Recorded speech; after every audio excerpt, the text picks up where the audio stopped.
I be on eBay. Those are not from Amazon. They Please, stop. wait.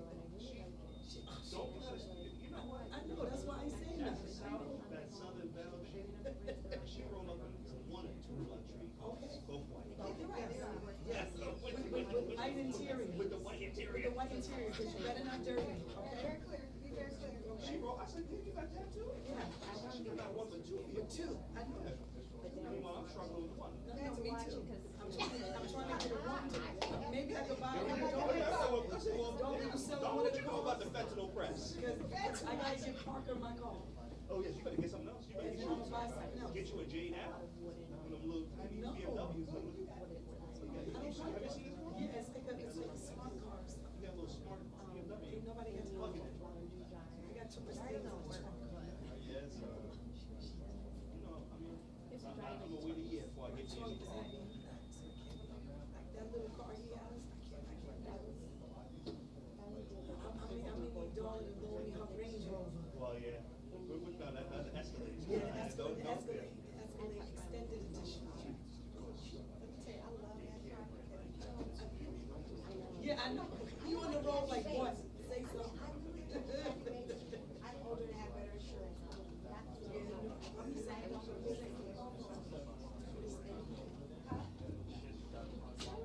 You don't have a booth. Where is it from? Right outside. We're gonna check it. Yes. That's the thing. It's beautiful.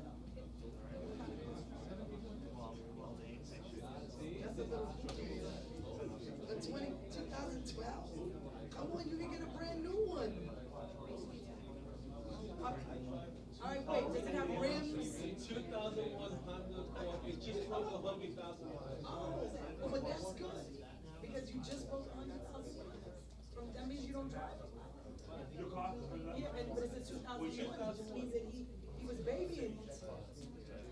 I had an I don't old. baby it, like, I still think it's always like, we're always making it up. But wait, you got rims and whatnot, did you trick it out?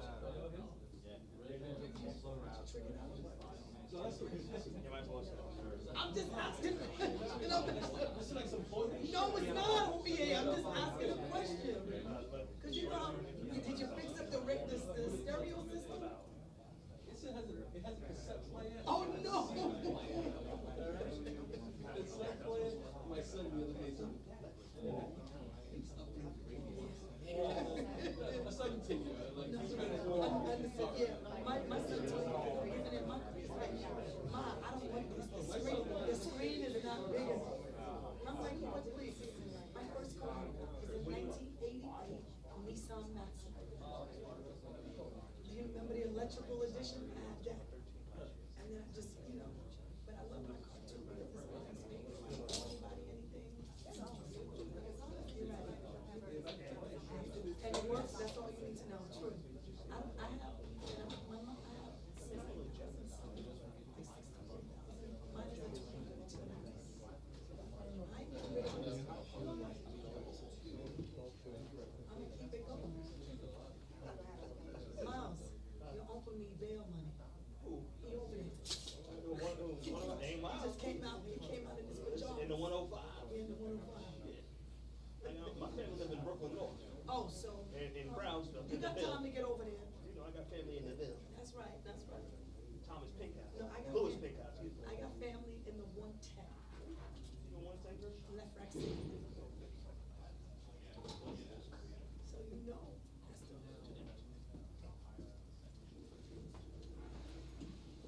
Yeah, I put you at the OG. You doing the table? I'm at the OG table. OG table.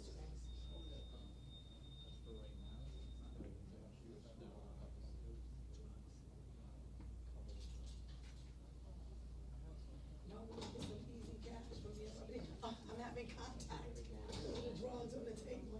I'm feeling dizzy. Don't you feel dizzy? All that contact shit. I'm feeling. Why y'all got drugs on the table? Listen. No, it's in good sealed bags. I'm just joking. Yeah. If we don't joke, then we don't want to. What do we do? And yeah, I'm looking for Sergeant Nieves. Excuse me, Assistant Commissioner Nieves. Yeah, I know. Where he at? Hey, yeah, he's assistant commissioner now.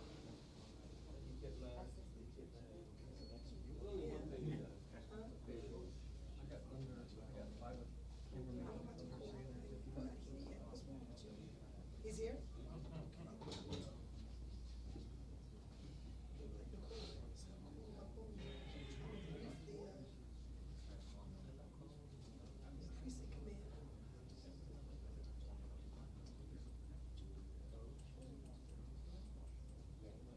You know, people get new titles and whatnot, assistant commissioner. They act like they're better than folks. What's the problem? Okay, cause I'm about to go. Okay, bye.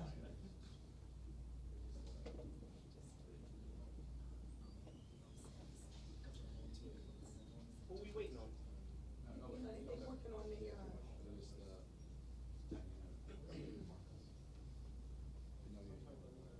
Eddie, you saw me, we're assigned tomorrow? Wait, don't they know that Miles is here? Daycare. Oh, is it, so yeah, that's, Yeah. that's the. what's happening, So, they're in court? Yeah, they're in court tomorrow. Who's in court tomorrow? Daycare. I'm gonna make sure I call in sick tomorrow. I don't wanna be bothered. Bronx Green for you. Yeah, with Friday, I'm calling in sick too. Tomorrow we got, But what let me you tell you call, what happens in my CJ's, wait. They can't make Friday. On a Monday, they're like that. So when you come in It's in on the Bronx, so it's Tuesday, easy, they right cite there. and work out. You going, Ellen? Yeah, I'm going. CJ's? And you can feel it, you're like, damn, I called this sick on Friday.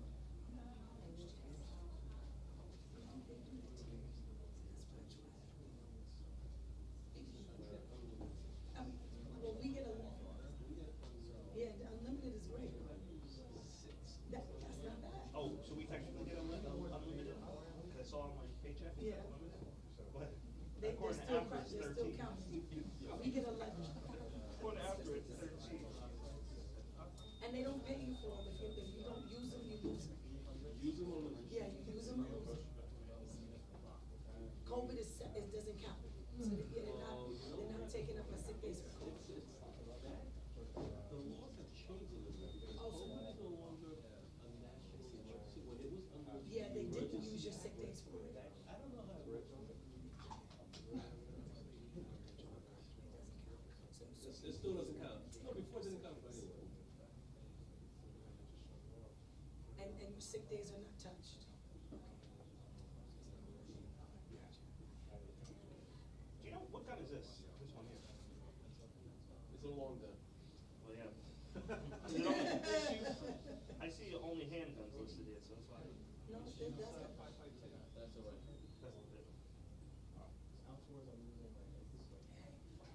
Y'all, look at my colleagues right here. You see, they're like the ones in the class, in the front of the class, doing work and things. Yeah, I'm listening, See, trying to get see how they like You've nerds. never been yelled at by Nerds. Eddie to get this shit done. I'm in the back of the class, like what? What you said, teacher? Really big checks. You forget to assign us homework. Yeah. Miles is like, can we get more homework, Oh, yeah? teacher? No, but for under those kids. And that's what's on. I thought it was. I'm proud of it. They just let me know, No, I'm a nerd too. within a moment or two. That's what they said a moment or two ago. You take a moment and raise the moment. It's NYPD time. I know.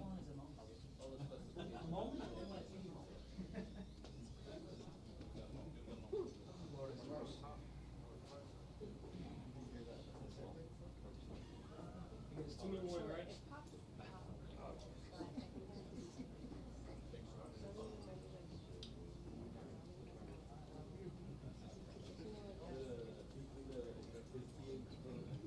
And I would too, one time, me and him, I was like, oh, you'll go.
All right, good afternoon, everybody. Thank you for joining me. My name is Deputy Chief Jerry O'Sullivan. I'm the commanding officer of Queens South Detectives. With me today is Deputy Chief Christopher McIntosh, Executive Officer of Queens South, in addition to Igor Pinkasov, Inspector, Commanding Officer of the 105 Precinct. Captain Campisi, the Commanding Officer of Queens South Narcotics, is with us also today.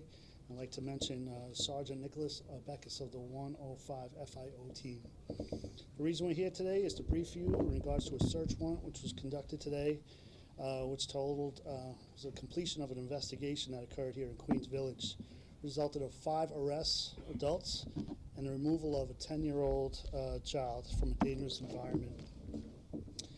This joint investigation was initiated by the 105 field intelligence officers, in addition to which resulted in joint investigations with Queens South Narcotics. A thorough investigation was conducted at a particular location here in the 105 precinct. That evidence was presented to the Queens District Attorney's Office, and a search warrant was obtained and signed by a judge. Queens South Narcotics teams and the 105 FIO conducted a search warrant today at the location. That entry was made under the overall supervision of Captain Charles Campisi. The location was at 4:40 this morning at 208-08 100 Avenue. The result of that search warrant was 4 guns, approximately 4 kilos of cocaine and heroin, and as the belief mixed with evidence was also there of fentanyl was mixed there also. Based on the recovery of this location, in addition to that, as you can see in front of me, there were approximately 4 kilo presses, which evidence suggests a large amount of narcotics was prepared at that location and used for distribution. What makes this crime even more dangerous, significant, was the fact that a 10-year-old child was in close proximity to this dangerous substances that was recovered at the location. All the adults that were in the location were taken into custody without incident. The child was removed from the home, and ACS was contacted and was placed in care of an additional person known to the department. I just want to mention some of the things that were recovered. We had a Smith & Wesson firearm, a Taurus 9mm, a Taurus 45 caliber, and a high capacity rifle that we see here in front of me. I'm ready to take any questions you may have in regards to this incident. We're going to start off with maximum 10-10 wins. Do you know if the 10-year-old was maybe related to any of the people you arrested? Yes. What relationship? I don't want to get into the capacity of who was arrested there, but there was a relative arrested. Miles from NBC. Can you tell us how this sort of investigation came to bear and how long it had been going on? Well, I'll get it. First of all, the investigation started with the 105 field intelligence officers, and it's very important to note on this particular case, there were multiple bureaus within the police department. This began from the field intelligence officers. Information was obtained about a specific person that was known to deal with firearms and narcotics. They worked with our narcotics teams, which falls under the Detective Bureau. So there were 2 bureaus working side by side, and the 3rd bureau is the Patrol Bureau, which falls under the 105 precinct. So it was a joint investigation, thorough. These officers worked thoroughly on it, and the execution of the search warrant was done perfectly. No one got injured or hurt. Safety precautions were made, and as we can see with these loaded weapons and ammunition that was recovered, we are very grateful that no one got hurt during this morning's search warrant. All right, Dollar Miles. Can you possibly just kind of, we know the deal, but kind of paint a picture for us and give us a story and narrative how investigators believe this operation is actually operating? I could say that what our field intelligence officers do and our narcotics officers are doing, they do a lot of debriefings and investigations. People give them information and they follow up with the information that we received. They thoroughly investigate and review the information that comes their way, I think it's really important to note, and it's rightful to point out the work that's done in this command by the field intelligence officers. I think year to date, this marks the field intelligence officers' 85th firearm arrest year to date, which will completely surpass what they did last year. Same with the Narcotics Bureau at Queens South. A significant increase of search warrants in addition to gun recoveries. So I'm very proud of the work that's being done by all these investigators right here on the side and supervisors, and it's really important to note that we're here as a result of their investigation and their hard work out on the street. So I want to thank you guys and girls for all the work that you're doing, so thank you. Follow up, Maya? Just, can you give us an idea about the 4 actors who were involved and what their alleged involvement was? Was one like a sales or procuring drugs? Do you know where this was disseminated? Can you kind of give us a little bit more details about the actors, please? I will tell you one person is we believe was involved in heavy distribution of narcotics. This is a large operation. I don't want to get into too much of it because we're not done here yet. We see a lot here on the table. It was a successful operation. I think the significance of it is, 1, the amount, and 2, that the fact that there was operating at a 10-year-old child was living in the household. So to put it in perspective, too, to describe it, this was a single-family house, multiple floors. There was a second-floor bedroom where a young child lived at, was residing, sleeping in his room. Right across the hall from that child was a recovery of this dangerous drugs right across the hall. In addition to that, we go down to the basement. That's where you see all those firearms recovered, in addition to the large amount of narcotics. So we feel this was both sale and distribution of illegal firearms and illegal narcotics. Dean Moses, AM New York. How are you, when officers go in, how are you able to quickly determine this is fentanyl? Well, so our officers, our narcotics officers, are trained to do search warrants. And that's what they do day in, day out. We have a significant increase in search warrants this year. This is what they do, but there's a lot of preparation for these search warrants. They use shields to go in there that to deflect any type of bullets that come their way, if that, God forbid, that occurs. They're heavily prepared. They take every single search warrant with. It's every single one is treated as a serious concern. They did terrific with that, and I think with this one, I think the smell. We know with this type of operation too, there's a concern. Sometimes it gives significance or evidence as the smell that comes with that also. So that's I don't know if that answers your question. Just quick follow up. In lieu of what happened also in the Bronx with children. Do your officers carry Narcan? Yes, it's mandatory. For our narcotics teams, the dangerous work that these officers do each and every day, we're very aware of their exposure, potential exposure to this product. And with that said, they carry Narcan, as does the officers on patrol in the 105 precinct. All right, Nicole Johnson. Chief, just react. Separate case, separate situation in the Bronx. Yeah. Similar being with a child. Just send a message to folks who think that this is okay. Well, it's interesting. I don't know how anybody could think it's okay. And I just described a layout where a kid's bedroom across the hall is fatal doses of legal narcotics. It's just across the hall from where a 10-year-old child is sleeping. It is completely unacceptable. We take all this personal. That incident that happened in the Bronx, we're well aware of that, and we're going to continue to act on information that we receive about the illegal substance that are produced out here too in Queens. So, go ahead. Miles Miller. So, obviously these people have been charged, so they're named. Are we all right in sort of surmising that Ansel is the sort of ringleader of this, and that Malik and everybody else was working for him, or how does that? Usually there's a chart and tells us, Yeah, I think this investigation isn't over. I want to continue running with that, and you're aware of one person had a significant arrest history, previous felony conviction. Yes, we were aware of him prior to this search warrant. Investigation was done with him in mind. So the others, this isn't over. We're going to do debriefings and further investigation I wouldn't be truthfully answering your question if I answered it right now. Nate, New York Times. Hi. wanted to ask, guns were part of this investigation, drugs were part of this investigation. In a sort of broader sense, is the NYPD's focus on drugs, or on guns, excuse me, leaving opportunity for people dealing only in drugs to do more business? And does the NYPD believe that guns are as integral a part of the drug trade as they were like in the 1980s? So I think I'll answer your question based on what's going on this year to date. Evidence frequently where there's guns, when there's narcotics, there's guns frequently.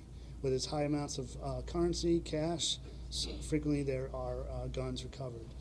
With our officers here that are present, both the on patrol, the field investigation officers, and narcotics, significant increase in gun arrests this year in this part of Queens. Jamaica, Queens, 105 precinct, tremendous. And with that said, I mean, Inspector Pickett's office is commanding officer here, a significant decrease in shootings. I believe 60% decrease in shootings just here in the 105 precinct. It is my belief that does not happen by accident. These officers do thorough investigations. They look at who is, they obtain information on who's committing these type of crimes and who's carrying the weapons, who's selling the drugs. Extensive investigations are done, and I think that goes hand in hand with a decrease in crime. All right, we're going to take two more questions. Joaquin Torres from Univision. Two questions. Can you remind me what is the value of that drug on the market? And the second... Go to the second question. And the second is if you have increased the number of narcotics teams, because we know that at this time you have been done like more arrests on narcotics than other trips. Yeah, so to your first question, I don't have the street value of today's seizure. I don't have that with me right now. And it'll get we done our weight for it. In addition to that, it'll go to the lab, thoroughly tested, get an official weight from that also. To answer your question, we did increase the amount of officers assigned to Queens South Narcotics, and with that too, we've increased the arrests significantly. We work with our patrol counterparts. An example, the borough commander will get complaints in various precincts in this borough, tell me about them, and we will act and investigate on those complaints also. In addition to that, we look at the commands that have had a history of violence in narcotics-prone locations, and I can tell you that we've increased our narcotics arrests in these locations to address violence, and we've seen a decrease in violence in this borough as a result. All right, our final question will be Dollar Miles, NBC. ABC. ABC. It's okay. Two quick questions. Tell us about the distinguished officers who are actually standing here with you. Thank you so much for bringing that up. And then secondly, the time, how long do you think this investigation has been taking place? But we want to hear about these officers. Oh, I'm so grateful you brought that up because, you know, here I'm wearing a shirt and tie. These officers are out there wearing bulletproof vests and working in inclement weather, whether it's significantly hot, cold, they're out there day and night in harsh hours, harsh environment, and in difficult environment. With that said, what's important to note here is, again, to us, we're all officers, but there's different bureaus here working side by side together and sharing information. Both the precinct, patrol, Detective Bureau, and the field investigation teams. That's three separate bureaus working side by side, and it's sharing information. In my opinion, that's how stuff gets done. And again, what we have here is what we call White Shield police officers come to narcotics, and it's an investigative unit. Same with the field investigation team. It's a path. It's a career path. We try our best to get the best of the best that are out there, and they're going after very bad people, and it's highly successful in this borough, and I'm proud of the work that they do. And they're the ones who did this takedown? That's correct, yeah. Okay. How long was the drug operation? Do you have an idea of how long? It was a period of time, Okay. But again, the information initially was developed by the 105 field investigation officers. All right, everyone, thank you for your time and attention. Thank you. Right. Time to make the donuts.